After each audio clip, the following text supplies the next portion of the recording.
Klomp. It's going to take just a couple seconds for it to catch. Catch, okay.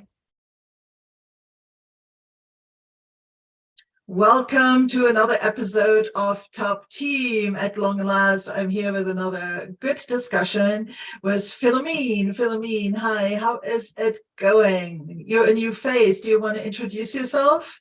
Hi, Claudia. It's nice to see you. Well, yes, of course, I would like to introduce myself. Also busy as an intercultural coach, and I'm based in the Netherlands. And one of my main topics is psychological safety. So thanks for this conversation, Claudia. Yeah, oh my God, this is probably just going to be the first one in a long row of them, because just like leadership or team coaching or any of those ones, it's, a very facet-rich topic that spreads out in very many different capabilities, mindsets, and so on. Today, we have decided to talk a little bit about vulnerability, a vulnerability in leadership, but of course, this has effects also on the team as a whole. So what drew you to proposing that subject in particular for today? Well, the main reason was that psychological safety is a big topic, right? And so is leadership. So if you break this down, there are various elements that create great leadership or create psychological safety. And vulnerability is one of them. And from the past, I have learned that sometimes for leaders, it might be pretty awkward to show vulnerability. Whereas it is very important. So I've decided to focus on this aspect of psychological safety and to discuss with you the importance of it to become a better leader. Yeah, absolutely. And I agree. And I have seen it also in practice. Do you maybe have, and sorry to put you on the spot, do you maybe have some kind of a case study, an anecdote to share? Yes, what happened to me personally, I was busy as a project manager on a big project with a team of engineers. And there was this big assignment coming up with a lot of stress because we were supposed to go overnight to repair systems to ensure a big meeting to start the next morning at 8 a.m. So basically this meant I had to ask my team to go overnight. Which they knew, of course, and this team was very dedicated, some good engineers who were very, very eager to get the job done. However, it goes without saying, a big impact on their personal life. It's challenging because there's a lot of stress going on and you have to spend quite some hours. And I was not really sure how to handle this. I did not communicate that at that certain point. But I talked with our client and he said, you have to get this job done. If not, the team is out because this is a big issue. So I basically told the client, we'll get it done because I trusted my team. There was trust between us and there was trust in between team members. And there was also trust between me as a leader and them. However, I was not certain to the exact extent of trust. So how much do they trust me? I knew I trusted them, but did they trust me? So in order to find out, I decided to change my attitude. Initially, I decided to let the team work, right? Go overnight and get the job done. I'm not the engineer. All I could do was help them, support them, and lead them. But it did not really show my vulnerability because I was basically a bit scared, afraid to show. I've come to learn now that it's only natural to be a bit scared as a leader. I mean, leaders, after all, Claudia, are human beings, right? So I went home. But as I was at home, I felt uncomfortable. And then I decided I need to become more of a human being at this point of my leadership. So I picked up some nice food, drinks, stuff like that. and drove over to this building and shared the night with them, basically. And told them when I entered, I'm just as scared as you are, but I'm pretty sure all together, with support from my side, your side, we'll get the job done. And we did. In the morning at 5 a.m., we succeeded. What I learned as a leader was that showing your human side and telling them, I don't know, because I basically told them upon entering, you know, you might feel your job is on the line, but so's mine. I'm not sure we can pull this off, but I'm pretty sure we will give it our best effort. And I trust you. Please trust me. I'm available for whatever you need to get the job done. So after this particular night, we lost a lot of sleep, but we won everything, Claudia. Yeah. Because starting at 5 a.m., I knew it was the best team ever. And I grew as a leader. So yes, thanks to my team, I was able to grow. Yeah. Thank you so much for sharing that, and good reflex, and good that you took this kind of courage, because vulnerability takes courage. Yes. To put yourself out there, because it doesn't always go that way. It doesn't always go that way. But on the other hand,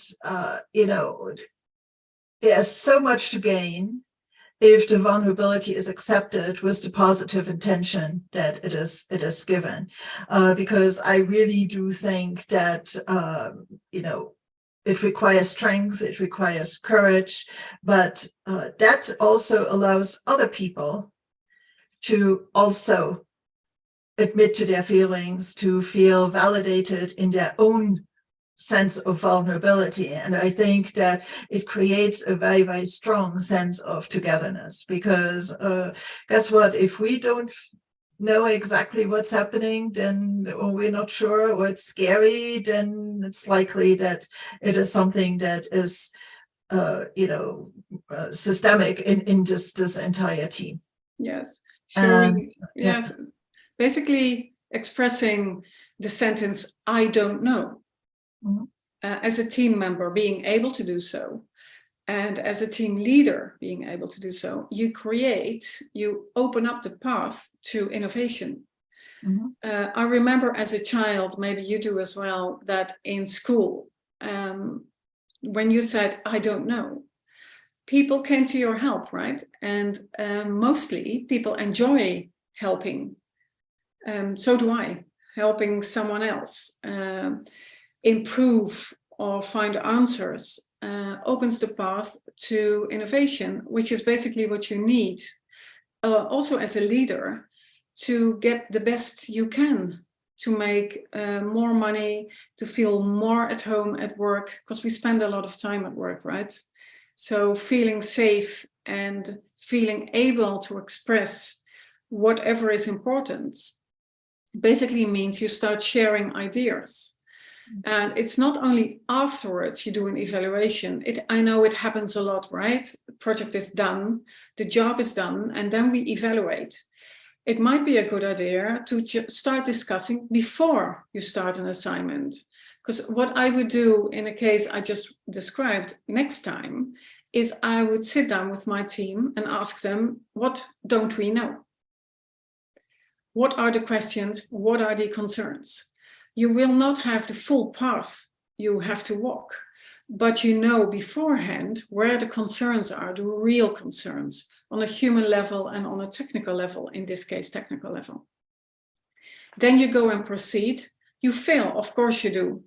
But I think in our culture, failure is something to be ashamed of, whereas basically we should be happy to be able to fail, because we learn, right? And as long as you have I have your back and you got mine, we'll be fine. Yeah, I think that it would even behoove us to replace the word failure, which has now really become a word with so many negative connotations, and replace it maybe with learning opportunity, growth opportunity, because that's really, really what it is. Yep. And the thing in leadership today, we still see it so often that teams still run under a hub and spoke kind of model, where the leader is really the ones holding the relatively tight control, and everything that happens in the team kind of needs to go through the leader. We still see that. And especially if it is a leader that is relied on heavily to set direction and have the answers and be the subject matter expert or something like that, I think it might be very destabilizing in the first moment when this leader says, I do not know. I mean, they're like, what? He's our fixed point. He's our center of this team, or center of our micro universe. What does it mean he doesn't know? So that is also something that we have to keep in mind, because vulnerability, yes, but maybe at least initially, the first time around, to an acceptable level. Okay. An acceptable level, because it can be destabilizing for the team if it is something completely new, and that the team has kind of gotten its sense of safety from the fact that all the load was put on the leader for him or her, to hold this thing together. Is that also something that echoes with your experience? Yes, I agree. Like you say, not on the first day, for sure not, right? And we have to realize there's a lot of pressure on leaders in general, because you have to get the job done, there are expectations, there's a company culture. And what I see a lot is that a certain talent is hired because he or she is an excellent manager, excellent leader. This is a certain amount of pressure, right? So when you enter as a new leader, you have to prove yourself, and you have to, right? And being vulnerable does not mean there is less pressure or less performance. On the contrary, to get the job done, it's what you need, right? So there is hierarchy and all of that. But once you start and people get to know you, being able and finding the courage to say, okay, I know where this team is going. I know you by now. I know where I want to take you. But on some topics or on some elements of this, I just don't know. Let's discuss. Then you open up the possibility to discuss, and you're vulnerable. This does not mean you're not able to lead. I think basically what you do, Claudia, is you have proven you are the leader, because yes, of course, people want proof. But after that, you enter this new road. So not on the first day, but maybe, a couple of months down the road. Yeah, it is an attitude change. It is a cultural change within the team. Yes. And I absolutely believe that in theory, most leaders would agree, and correct me if you think I'm completely off base, that part of leadership is to let our team members shine, to allow them to give value to the extent of their capabilities, and allow them to make that value add contribution. So essentially, I equate that a little bit from standing on the shoulders of giants, because that's really how I see it as well.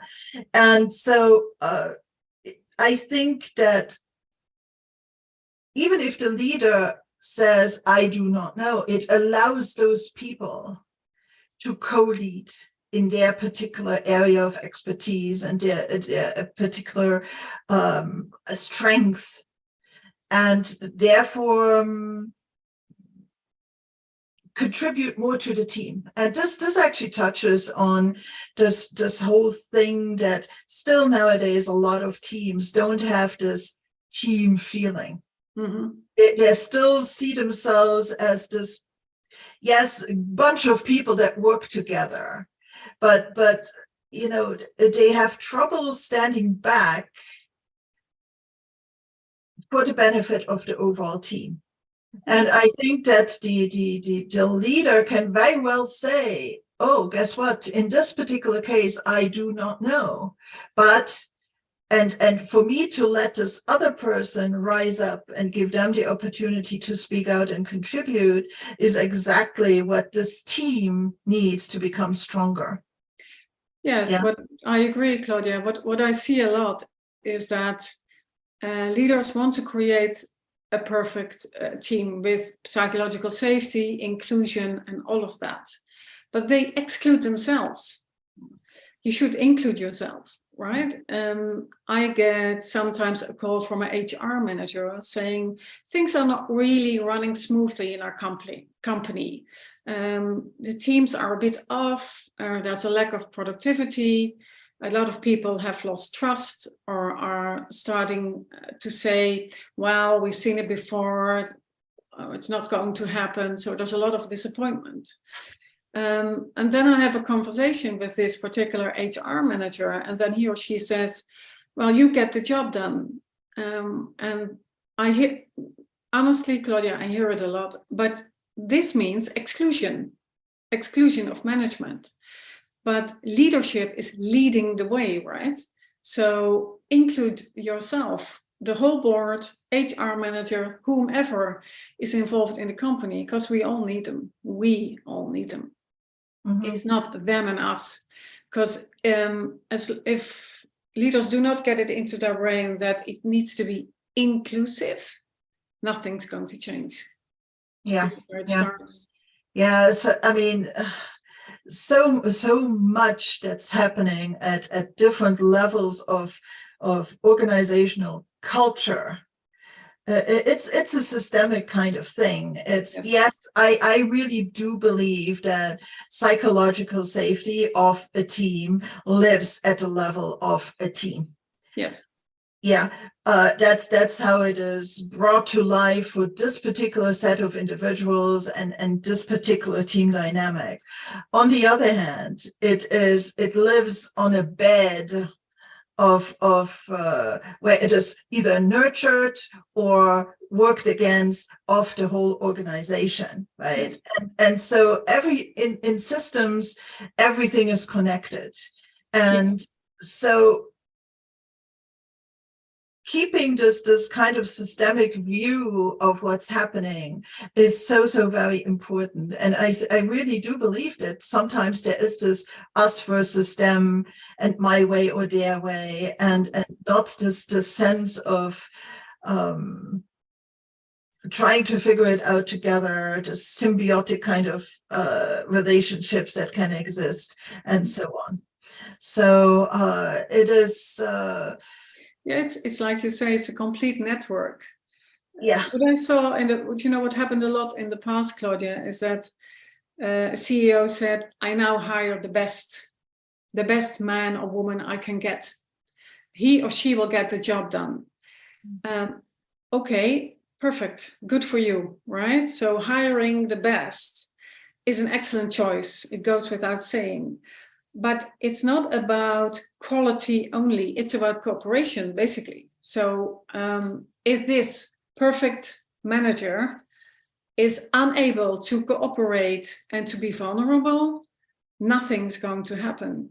Because, on a daily basis, we switch every 45 seconds. Did you know that every 45 seconds we either read an email, get in WhatsApp, someone enters, the phone is ringing. So we switch all day long.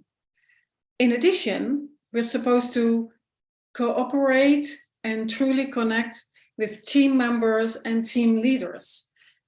Basically, it's almost impossible, right? So it might be that you are the best in your field, but are you also the best in cooperation and showing your vulnerability, basically? Yeah, saying, I am an expert in my field of work. I am the best you can get. Good for you. But then we go next level, right? You're in this company or in this team, and you want them to accelerate. It's like you say, we all want people to grow. It's only human to wanting to enable someone else to grow. But to get it done, we have to sort of be humble and say, okay, I might be the expert, but let's become humble. How are we going to do this together? And that is such a powerful insight, Philomène. I do believe that a leader is only a leader if there's followers that follow the lead. Literally, I mean, wordplay. But the thing also is that, especially when a new person is brought in, they don't know anything about this company, about the products, about the services. They don't know anything. And so I think it's actually a chance for those people to use the humility that they need to show when they're learning about the business and learning about the products and services, to then also kind of keep this humility alive on the interpersonal level. And that is part of vulnerability. Ultimately, this I do not know everything about everything, and I am allowed to have these super smart people around me, and we all work together. Yes. Because together we truly are more than the sum of the parts. Yeah. And so I think that bringing in somebody new is actually quite a chance, versus taking somebody that maybe has a lot of expectations put upon them. And sometimes for them, it might be more difficult to now show this new part of themselves. And we also see quite often that people get thrust also into leadership roles from maybe a technical background. You and I both work quite a bit with tech.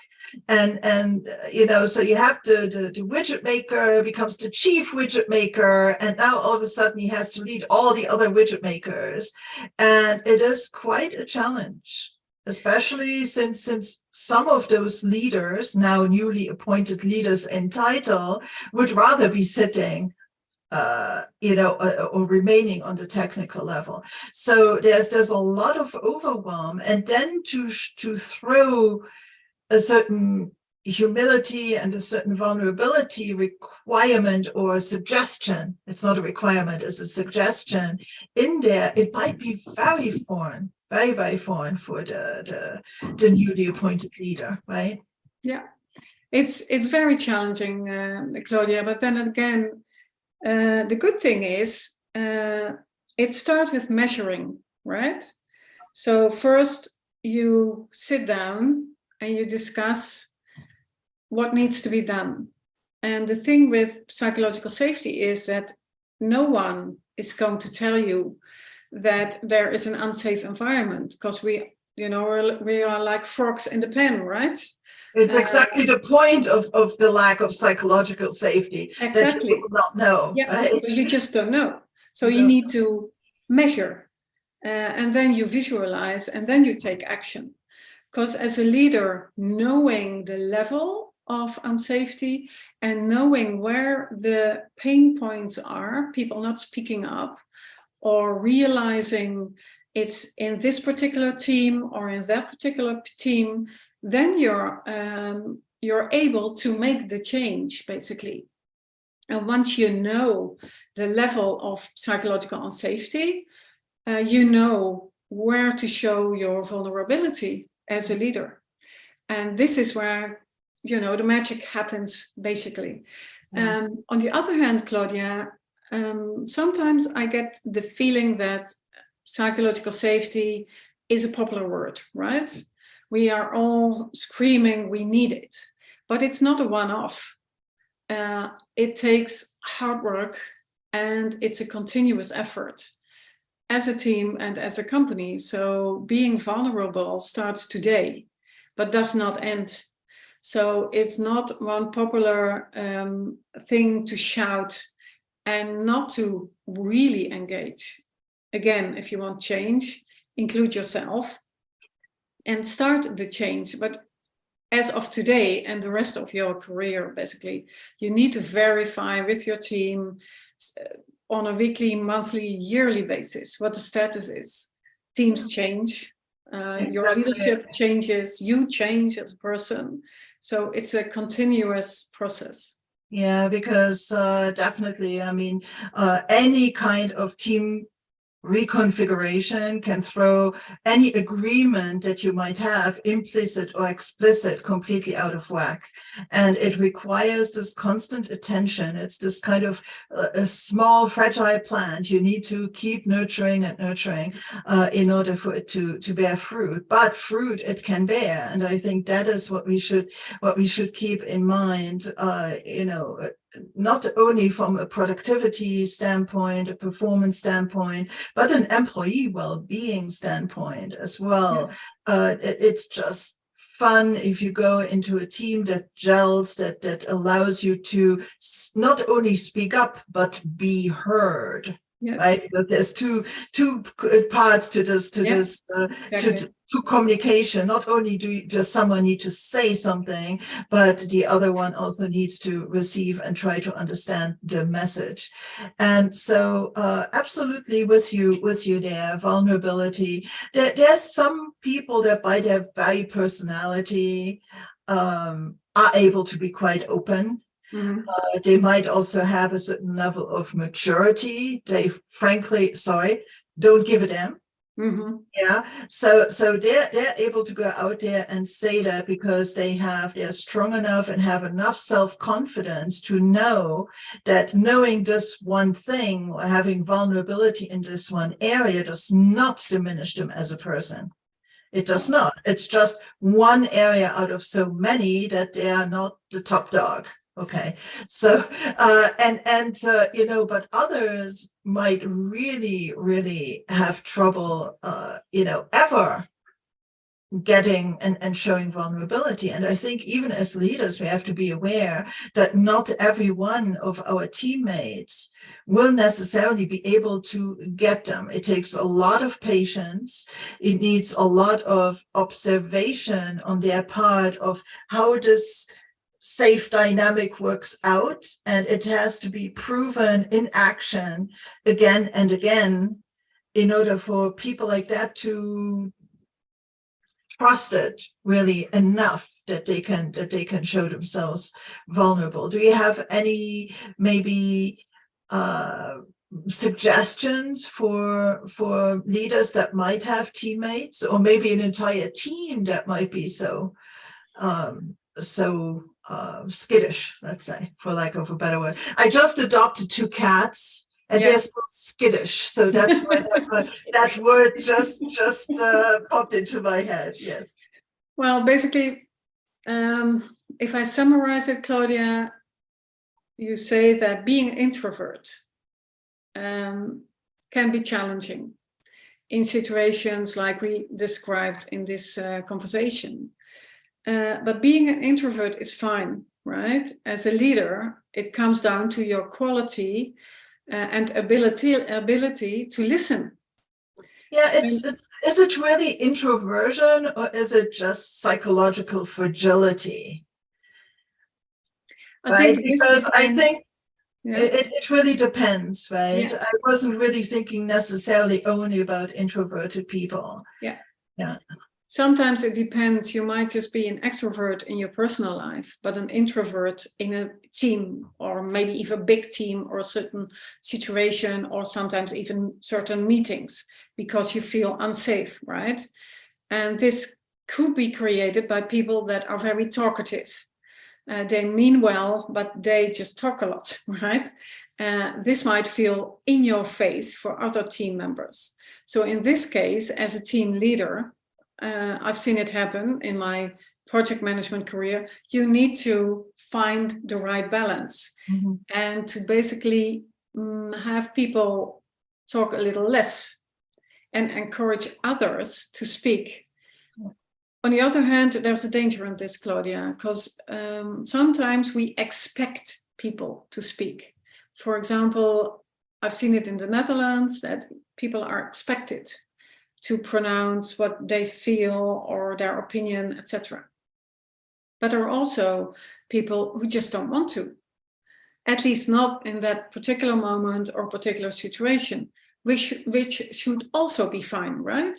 Some people don't say a lot, but when they speak, they have a very good opinion and they surprise you in a lot of cases. So this is where the biggest challenge is as a team leader, reading your team members as a person and the status and moment in life they are in. So yeah, it's a big job. It's an enormous challenge. And then, you know, a lot of teams are virtual teams.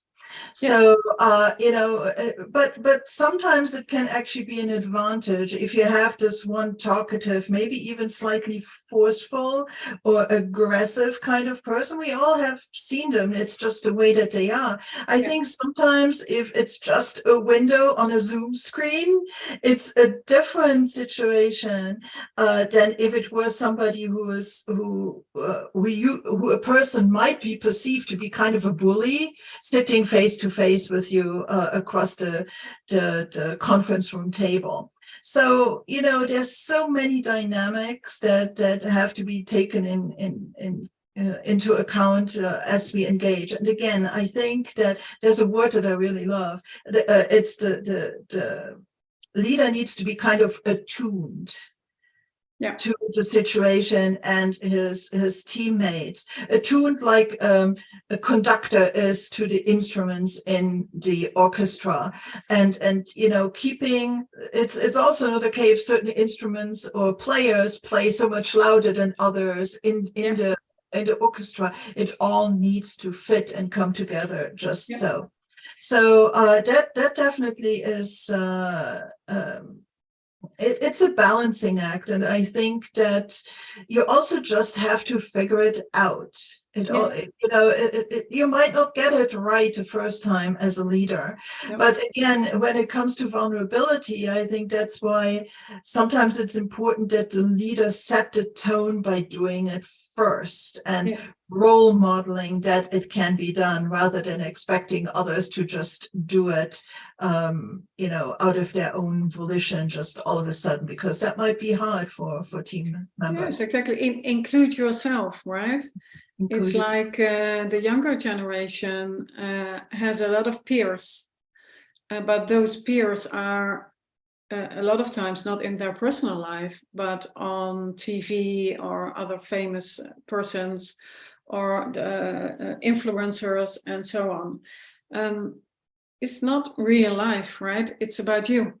And as a team leader, when you have different ages in your team, you basically have different cultures in your team. And from number point of view, 80% of cultural differences are within a country, and maybe even we could say within a team. 80% is an enormous percentage, Claudia. So as a team leader, showing that you are vulnerable, you emphasize that you realize the differences are there and it's fine. And you will lead the way, but sometimes you don't know. Because if a 65-year-old engages during a meeting with a 25-year-old, there is a cultural difference.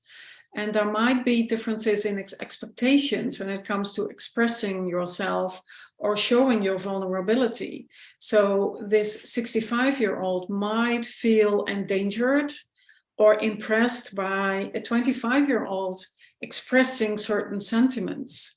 And then as a leader, you should be able to navigate, right? Yeah. And tell them, okay, it's fine, whatever is going to happen, because I have your back, you have mine, don't worry. We're in this room together and we will sort it out. And as long as you discuss and you encourage, in this case, the 65-year-old to express the sentiments he or she has and trouble accepting this human aspect, you will get there in the end. Not on the first day, not during the first meeting. It's going to take a little while. But as long as a leader, you keep expressing your sentiments, you'll be fine in the long run. Everybody will be fine. Yeah, and absolutely, it is something that is a process, Yes. and it is something that also each team is going to do slightly differently. And what you said also was a very good point against this idea that some people they have that vulnerability equals weakness. Right, because it's actually the exact opposite. You need to have a lot of self-confidence and strength and just groundedness in order to say, yes, okay, not knowing this one thing and admitting to it does not diminish me, does not make me any less. Actually, it allows me to include others, and it allows me to get better performance for the team. Ultimately, that's what it is. I would. Sorry. Go ahead. Sometimes it's very surprising, though, because on the other hand, there is this big talent that is being hired. So this new manager enters the company, and so there's high expectations, right? I've seen it happen that they say, well, he or she will be like that. A new one, new rules, new ideas. Okay, good for him or good for her. But then this CEO or manager starts out doing his or her job, and after a while, it becomes a human being, because showing your vulnerability means you're human, like you, like me. And I've seen it happen in companies that there was a total surprise. Some team members expressing, I never expected this. He or she is actually human. I like him or her. So then there's common ground, right? And this means there is acceptance. People are going to express themselves, will show their own vulnerability, and then things start to accelerate. Yeah, because it is allowing a commonality to surface. Because I truly think that we all, and sorry, I don't like to make blanket statements, but I think we all have areas in our lives where we feel vulnerable. Of course. And so seeing somebody who says, I am also vulnerable in certain areas of my personal or professional life only means that they're stating, I am human. I am. I know that you're a cross-cultural trainer as well. I would like to take this opportunity to touch on the impact of actual societal culture on all of this, because there is places on this planet where showing vulnerability as a leader can be really quite challenging. Yes. Yeah. So there are certain Asian countries, for instance, where a leader, just by the fact that he's the leader, commands a certain high power distance, it's called, right? So just because they are the leader, you don't speak up, you don't contradict, you don't say what you want, because this is the leader, and he or she has the power, and therefore we have to, in the culture, it would be considered impolite even to contradict or speak up. So do you have any experience maybe for a situation like that? Well, I have experience, that is to say, what you see a lot is that there are people who move to a different country, for example, the countries like you said, and then in your meeting or in your team, you have a second or third generation. So basically, they are, in my case, for example, they seem Dutch, but their roots are from a different country or a different continent. And things run smoothly because, when we get along fine, there's nothing going on, right? Basically. But what it comes down to is when we have discussion points or there is stress or big changes coming up. And what happens is that the roots come up. Yeah. So I've seen it during a meeting where a third generation person all of a sudden disappeared. And 8 team members wondered what happened. Why is he not expressing himself? Where did he go? So I walked down the hallway to ask him what was going on. And he said, I cannot express myself because it would be impolite. Yeah. And this is where the cultural aspect comes in. When things get rough and tough, the roots hit in. And he had been raised by his grandparents, mainly. Mm-hmm. Also by his parents, but mainly grandparents. And they told him not to express himself, whereas he had spent 80% of his life in a very expressive culture. Imagine what he felt like. Yeah. It's an impossible situation to be in because he wanted to speak up, but deep down they had taught him not to. And then actually you physically cannot. You physically cannot, right? Because these early societal culture introjects are really strong, and they can't really be erased, and no matter of cognitive work can really erase them. And like you said, when there's a moment of stress, we revert to the less cognitively controlled areas or habits or thinking patterns that sometimes lie deep. Yeah, like this person might have for 20 years practiced this new way of thinking in this new society, but all of that can disappear in a moment of heightened emotional exposure and so on. So that definitely can be the case as well. And there is a solution, however, because I think we have to think of solutions, right, Claudia? Yeah. That is to, as a team leader, in this case, go back into the meeting room and explain. Not this person in question, but as a leader, you explain, listen, we might look the same, or we might think we have the same background, but we don't. And in this case, this and that is going on. So basically you help someone expressing him or herself. On the other hand, you ask the team to slow down a bit.